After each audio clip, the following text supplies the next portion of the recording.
Bonsoir et bienvenue dans cette édition, dans l'actualité de ce vendredi 26 mai 2017.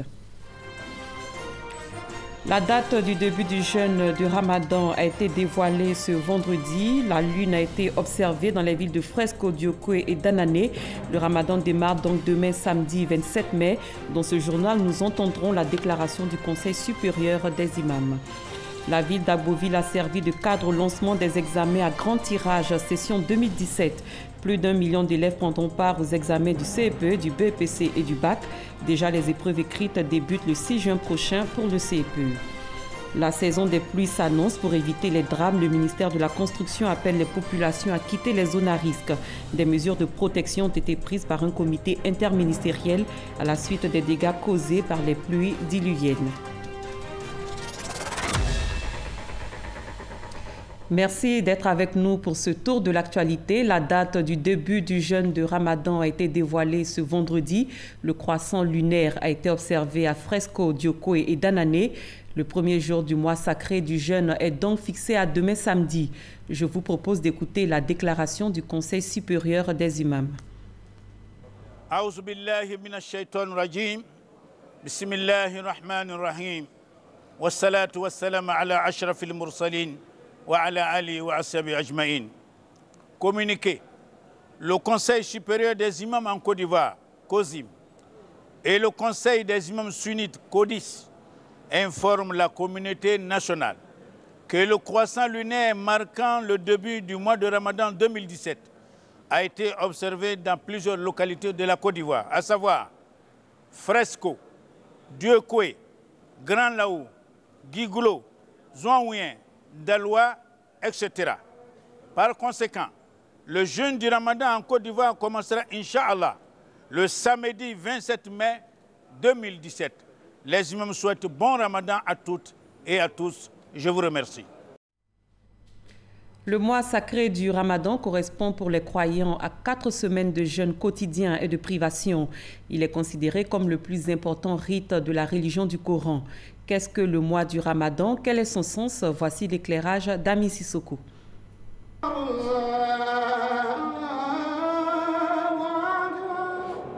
On y est. Le mois de jeûne musulman, le Ramadan, est enfin arrivé. C'est le 9e mois du calendrier lunaire. Le Ramadan est un mois de spiritualité, de générosité et de bienfaisance. Au cours de ce mois béni, de l'aube au coucher du soleil, les musulmans doivent s'abstenir de manger, de boire et d'avoir des relations sexuelles. Le Ramadan est venu spécialement pour pouvoir rééduquer l'être humain.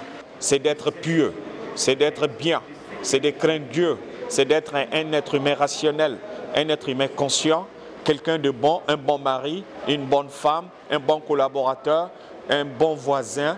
Parce que quand on a la piété, quand on craint Dieu, on ne sera pas nuisible à notre environnement.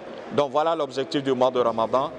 Troisième pilier de l'islam, le jeûne musulman est une obligation pour tout croyant en bonne santé et étant majeur.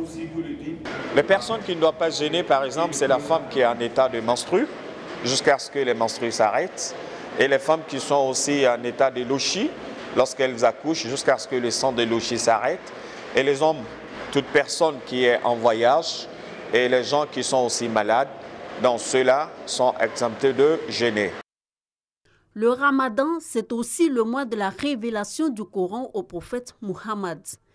Ce mois comprend également la nuit du destin, une nuit qui équivaut à elle seule à 1000 mois d'adoration, soit 83 ans. Ce mois a plus de mérite que tous les autres mois. Il est donc recommandé de multiplier la lecture coranique, les zikrs, les actes surrogatoires et de bienfaisance. Le messager Mohammed va dire, celui qui a pu donner quelque chose à quelqu'un qui jeûne et que ce dernier rompe son jeûne avec cet élément, il aura la même récompense que celui qui a jeûné. Et s'il jeûne comme ça a été recommandé, Allah expie une année de péché que la personne aurait commis. Allah subhanahu wa ta'ala dit, le jeûne du mois de Ramadan m'appartient. Et c'est moi qui récompense les jeûneurs. La médisance, le mensonge, la diffamation, l'escroquerie et la fornication, entre autres, annulent les mérites du jeûne de Ramadan. Le Ramadan, un mois de piété et de pénitence. Passons à présent à l'éducation. Le ministère de l'Éducation nationale, de l'enseignement technique et de la formation professionnelle a lancé aujourd'hui à Agboville les examens à grand tirage session 2017. 1 112 160 élèves prennent part aux examens du CEPE, du BEPC et du bac ici en Côte d'Ivoire. Les épreuves écrites démarrent le 6 juin prochain pour les candidats au CEPE. Franck Quadio. Agboville, dans l'Agné-Bitiassa, sud de la Côte d'Ivoire, choisi pour le lancement du calendrier des examens à grand tirage, le CEP, le BPC et le BAC, session 2017. Première date, le 6 juin, pour les épreuves écrites du CEP, suivies du 7 au 10 juin par les oraux du BPC, puis les épreuves écrites du lundi 12 au 16 juin. Puis enfin le baccalauréat, avec ses 16 séries dont les épreuves orales iront du 20 au 30 juin et celles écrites du 3 au 7 juillet 2017. Une session 2017 particulière car cette année, la tutelle l'inscrit dans la modernité, comme innovation, l'introduction de l'informatique, de l'étape de l'impression de la convocation jusqu'à la délibération, d'où le choix du thème « Examen moderne et inclusif, gage de réussite pour tous ». Ces solutions numériques permettront à nos examens d'être véritablement inclusifs et d'offrir à chaque enfant, parce que présent sur le fichier des candidats, d'avoir sa chance de réussir. La direction des examens et concours doit également accélérer son action pour permettre que sous peu, les candidats et les parents d'élèves de Côte d'Ivoire puissent consulter leurs résultats en ligne comme cela se fait dans les pays émergents. Les 41 directions départementales désormais outillées pour répondre à ce défi. Un don symbolique pour l'illustrer. Le ministre de l'Éducation nationale a aussi exhorté parents et éducateurs à accentuer l'accès de tous les enfants aux actes de naissance.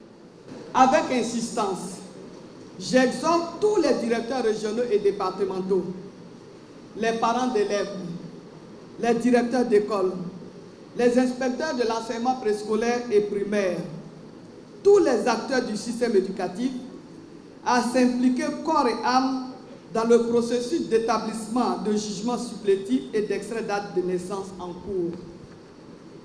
Je précise que le ministère de la Justice ne nous accorde que 3 mois pour la finalisation de cette opération. Le calendrier des examens 2017 connu place désormais au travail. Élèves et parents s'engagent. Pour 2017, ils sont 1 112 160 élèves en course pour les examens du CEPE, du BPC et du baccalauréat. De fortes averses s'abattent depuis quelque temps sur l'ensemble du pays. Nul doute, c'est la saison des pluies. Les dégâts causés par ces averses sont importants et peuvent occasionner des drames. Pour les éviter, le ministère de la Construction exhorte les populations à quitter les zones à risque. Un comité interministériel de crise s'est réuni pour arrêter des mesures de protection suite aux dégâts causés par les pluies diluviennes. Grâce Kandou. Les pluies qui se sont abattues ces derniers jours sur le district d'Abidjan ont causé des dégâts humains et matériels. L'on déplore des pertes en vie humaine dans les communes de Cocody et de Yopougon. Face à cette situation dramatique, le comité interministériel de crise s'est réuni ce vendredi. Nous nous sommes retrouvés pour pouvoir faire le bilan des qui sont sur le terrain. Donc vous avez dû voir aussi la réaction assez rapide aussi de l'État, au niveau des forces de défense et de sécurité, au niveau de l'ONPC, au niveau de l'ONAD, au niveau de la Nature, au niveau de la Géroute et tout. Même nous avons visité les sites pour voir si les ouvrages étaient, disons, en bon fonctionnement. Les populations vivant dans les zones à risque sont invitées à quitter les lieux. Nous allons poursuivre la sensibilisation. Pour parler aux populations, pour leur demander de prendre des dispositions particulières ou éventuellement, lorsqu'on rend compte qu'il y a nécessité de la population de façon temporaire de libérer les lieux, qu'elle puisse, disons, prendre les dispositions pour pouvoir libérer les lieux. En attendant, le ministre Isaac Dé a apporté la compassion du gouvernement aux familles des victimes. Pour nous, c'est triste Déjà hier sur le terrain, nous sommes passés dans certaines familles, nous avons trouvé sur place ces lieux pour passer le message. Vraiment, on va s'organiser pour pouvoir être plus proche de ces populations. Des numéros de téléphone sont mis à la disposition des populations qui ont besoin d'assistance en vue d'éviter les inondations, les glissements de terrain et les effondrements de maisons. Ce sont les numéros suivants: 20 25 00 40, 20 25 79 79, 22 50 80 50. Ajoutons que les pluies diluviennes ont causé la mort de 8 personnes. Ces chiffres sont donnés par le ministère de la Construction, du Logement, de l'Assainissement et de l'Urbanisme. À Yamoussoukro, les villages bénéficient désormais de pompes hydrauliques, de forages, de châteaux d'eau et de bornes fontaines. Ces installations ont été financées par le district de Yamoussoukro pour faciliter l'accès à l'eau potable aux populations. Pour assurer leur pérennité, les villages de Gofabo et Labokro ont mis en place un comité de gestion. Eugène Atoubi. Il est plus de 13 heures à Labokro, dans ce village du district de Yamoussoukro. C'est au pas de course que les femmes se rendent à la bonne fontaine. Ici, l'accès à l'eau potable est une question définitivement réglée. Depuis plusieurs années, les ouvrages de desserte en eau potable sont l'objet d'une attention particulière. Tous se ravitaillent maintenant aux bonnes fontaines construites par le district de Yamoussoukro, moyennant une contribution financière. Pour qu'on gagne un peu d'argent pour entretenir. Et puis bon, il y a des femmes qui nettoient là-bas. Et puis bon, comme on a alimenté sur haute tension, donc on a une compteur qui compte ça, par rapport à tout ça là qu'on demande 10 francs pour qu'on gagne un peu d'argent, mais ça sur nous, les jours que ça tombe en panne, on passe ça pour dépanner. 10 francs là, ça nous arrange par rapport à avant. Parce qu'avant là, de toute façon tu te lèves à 4 heures pour aller au marigot, pour aller chercher l'eau. Deux fois c'est une cuvette ou 2 cuvettes tu vas avoir. Tu as 10 enfants. Les 2 cuvettes là, tu vas faire comment? Donc vraiment, on voit qu'actuellement, on a la paix. Le village de Labokro dispose de 2 bonnes fontaines dont la présence ajoute un plus à cette petite localité en termes d'acquis socio-économiques. Car dans un décor de bâtisse uniforme enlaidi par le manque d'entretien et le poids des ans, ces 2 bonnes fontaines apparaissent comme orgueil et fierté des populations de Labokro dans leur quête de progrès. Et avec le château d'eau qui trône dans le village avec majesté, le district autonome de Yamoussoukro démontre son engagement à œuvrer pour l'amélioration des conditions de vie des populations. Maintenant, tu te lèves, voyez ta maison, voyez l'eau, tu gagnes l'eau, tu peux vite faire pour aller au champ. Là, c'est encore mieux qu'avant. Répondre toujours aux désirs de mes populations. Je souhaite satisfaire leurs demandes et leurs besoins, même si des fois ils se plaignent que ce n'est pas assez. Mais je me bats pour pouvoir le faire le plus possible. Moins de 5 km près de Labokro, le village de Gofabo. 4 bonnes fontaines et un forage nouvellement construit permettent d'alimenter le village en eau potable. Et pour préserver cet acquis, le village a installé un comité de gestion qui marche bien, suscité par l'ensemble des populations. La gestion, on a formé un comité qui gère et qui suit. On a des petits techniciens, pas trop formés, mais quand il y a des petites pannes, bon, on se débrouille pour dépanner. On s'est organisé pour ça. Donc ce n'est pas les femmes seulement. On a constaté que c'était fatigant. Donc il faut préciser des heures pour se lever et puis aller chercher de l'eau. Et il y a des moments où il faut fermer et puis partir au champ. Bien loin aujourd'hui, le temps où à Gofabo, les populations devaient se rendre au marigot ou au puits pour chercher de l'eau. Aujourd'hui, le village bénéficie d'une offre de 4 fontaines et un forage grâce auquel, dans cette habitation, on ne boira plus de l'eau sale tombée du ciel recueillie dans cette grosse jarre. Maintenant, on ne reçoit plus de maladies comme la diarrhée, les petites maladies qui attaquent les enfants, nous-mêmes les grandes personnes. Souvent, tu t'en vas boire de l'eau sale, demain tu tombes malade et puis tu as des petits boutons, tout ça là, machin, tout ça là, on ne reçoit plus. Parce qu'on ne boit plus de l'eau de brousse, on boit de l'eau potable. À Gofabo et à Labokro, l'accès à l'eau potable est une question définitivement réglée. Le district autonome de Yamoussoukro aura investi près de 792 millions de francs CFA à travers 9 projets financés dans le domaine hydraulique humain de 2011 à 2016. Koufabo et Labokro, ces deux villages donnent un bel exemple de gestion et de préservation des ouvrages de desserte en eau potable dans nos localités. Nous restons à Yamoussoukro. La capitale politique ivoirienne a accueilli une formation de députés membres de la commission sécurité et défense du Parlement.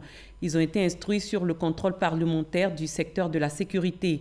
Ce renforcement de capacité a été initié par le secrétariat du Conseil national de la sécurité avec le soutien du PNUD. Soro Corona, Kwadio Kwame. Identifier les mutations au concept de sécurité et relever les défis qu'elle représente pour les députés. Examiner les conditions et mécanismes parlementaires appliqués au secteur de la sécurité. Des thématiques au centre de la formation des députés de la Commission sécurité-défense de l'Assemblée nationale. Un atelier initié par le secrétariat du Conseil national de sécurité avec le soutien du PNUD pour la mise en œuvre de la stratégie nationale de sécurité. Au regard des menaces sécuritaires, il était important pour nous d'avoir cet échange avec vous. Nous allons avoir l'opportunité de recueillir vos besoins en matière de formation et d'information. Contrôle parlementaire des missions humanitaires et de paix à l'étranger. Loi de programmation militaire, processus budgétaire en matière de défense et son contrôle par le Parlement. Des sous-thèmes pour accompagner la stratégie nationale de sécurité regroupée en 108 réformes. Le séminaire sera pour nous l'occasion d'apporter des solutions concrètes aux problématiques de la sécurité en Côte d'Ivoire. Le président de la Commission sécurité et défense de l'Assemblée nationale a encouragé les efforts du Conseil national de sécurité et ses partenaires. On est venu pour poser toutes sortes de questions. On est venu aussi pour qu'on aborde sans tabou toutes les questions.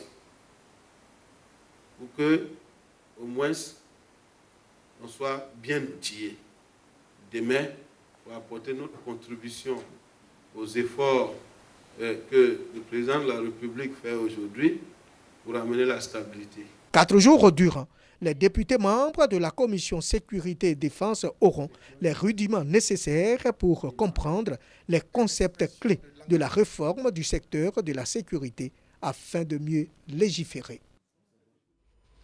Des étudiants africains issus de 8 universités des pays francophones de l'Afrique de l'Ouest luttent contre le blanchiment de capitaux et le financement du terrorisme. Ils ont conçu des textes notamment sur la lutte contre le terrorisme. Ce concours d'art oratoire interuniversitaire est organisé par le GIABA, groupe intergouvernemental d'action contre le blanchiment d'argent en Afrique de l'Ouest. Justine Seydjiki. Le monde universitaire et par ricochet les étudiants est souvent exposé à la toxicomanie, au trafic de drogue, à la cybercriminalité et à la prostitution, au terrorisme aussi, pour ne citer que ces mots. L'implication des étudiants dans la lutte contre le blanchiment de capitaux et le financement du terrorisme peut les mettre à l'abri de ces fléaux.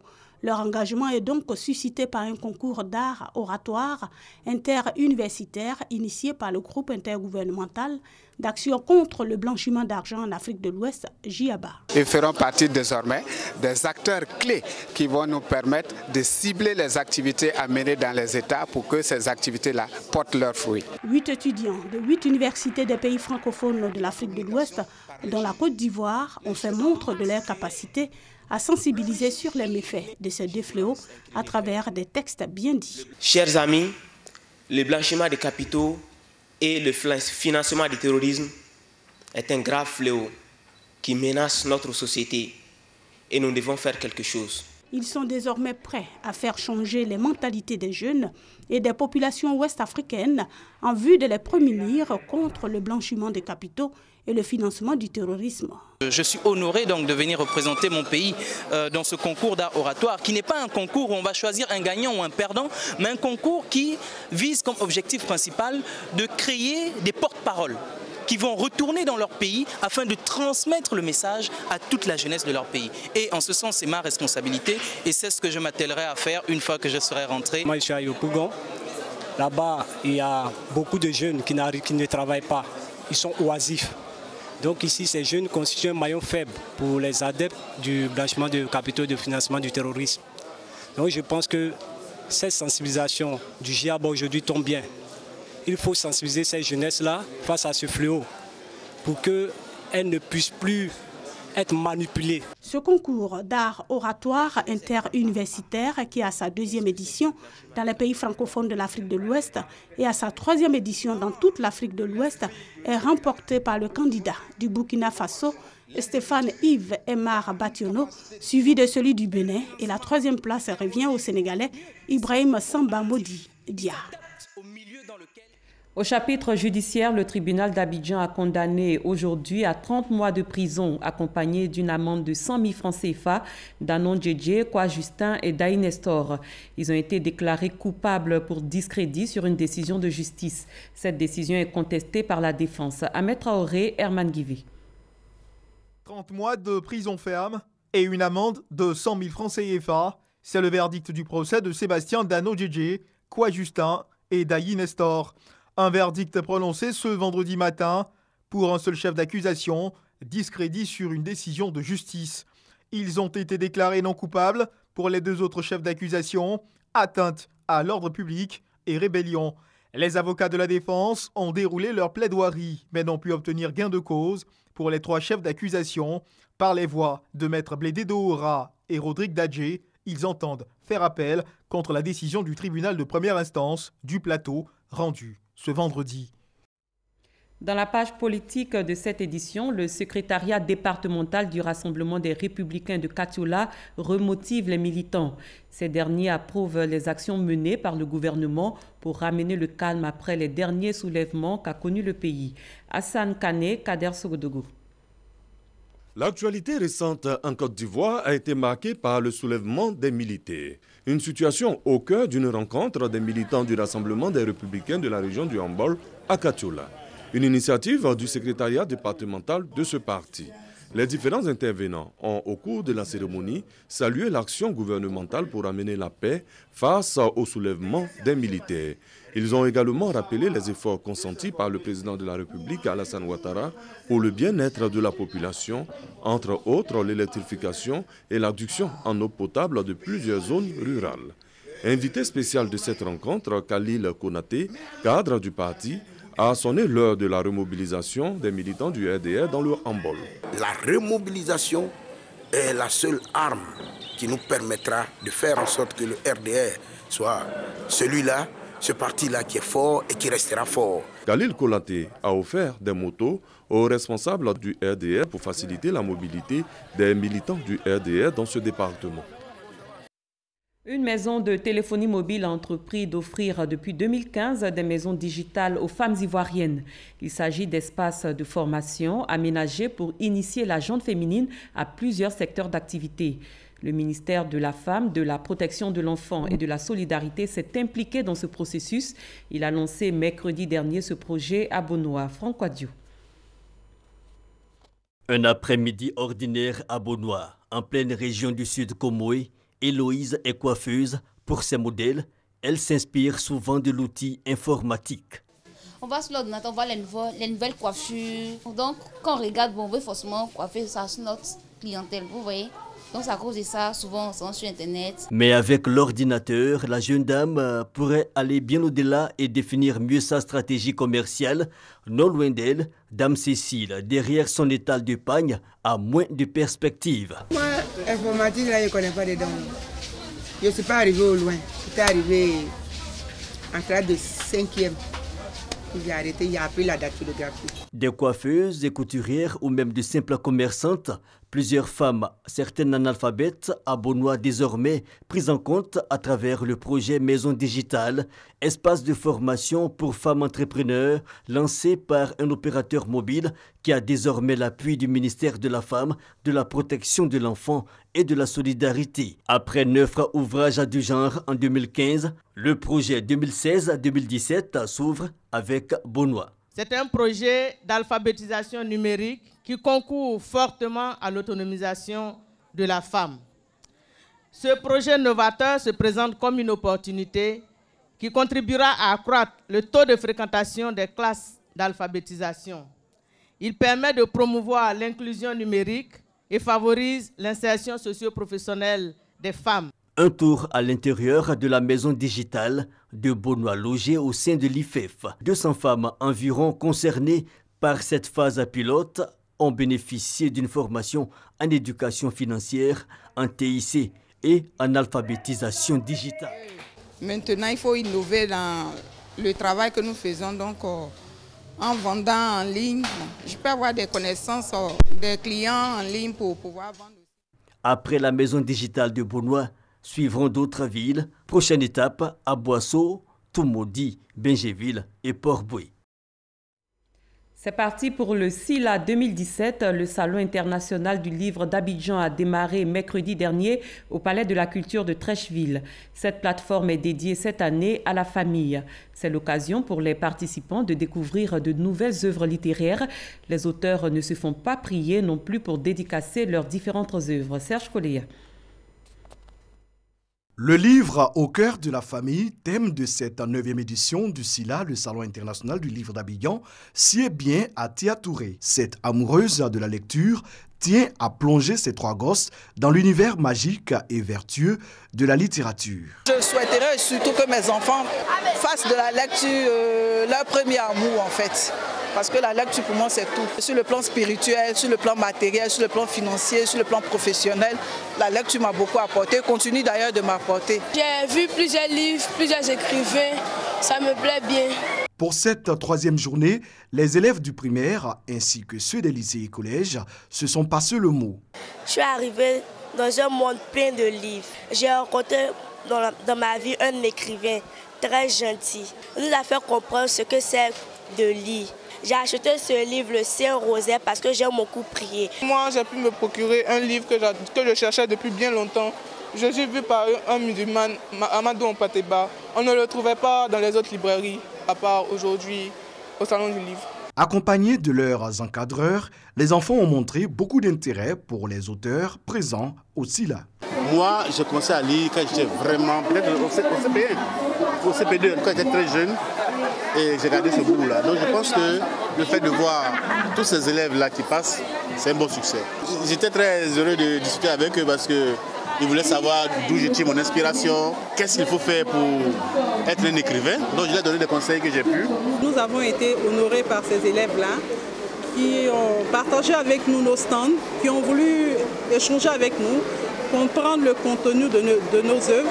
Et c'est quelque chose de louable. Pour s'offrir ou offrir un ou des livres, il suffit tout simplement de faire un tour au Palais de la Culture de Trècheville. Mais il faut faire vite car le salon prend fin le dimanche 28 mai 2017. À l'étranger, en Égypte, une attaque visant des bus transportant des chrétiens coptes a fait au moins 28 morts aujourd'hui dans la province d'Al-Minya.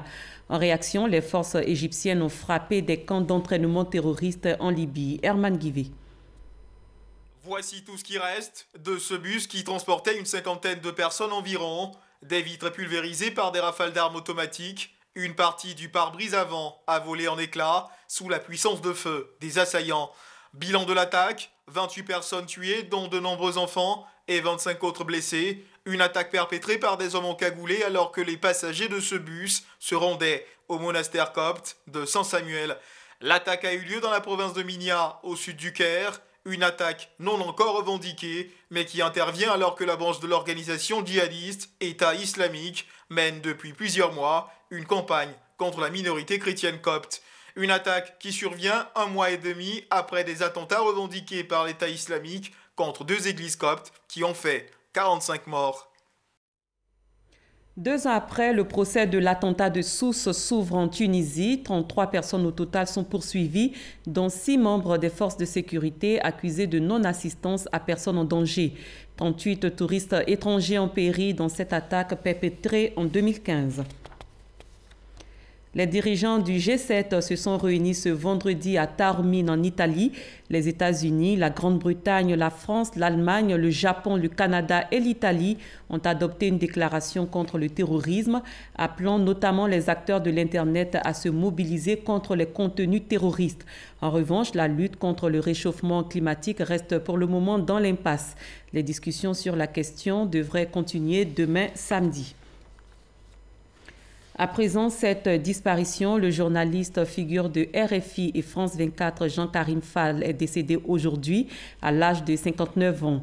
Il était en mission à Taormine, en Sicile, où il couvrait le sommet du G7 pour France 24. Jean-Karim Fall a été envoyé spécial permanent de RFI à Abidjan entre 1992 et 1995, avant de prendre en 1996 la tête du service Afrique de la radio. En 2012, il a quitté RFI, dont il est devenu l'un des plus éminents spécialistes pour France 24, qu'il a nommé rédacteur en chef. Fin de cette édition. Merci de l'avoir suivi. Je vous retrouve demain à la même heure. Excellente fin de soirée sur RTI 1.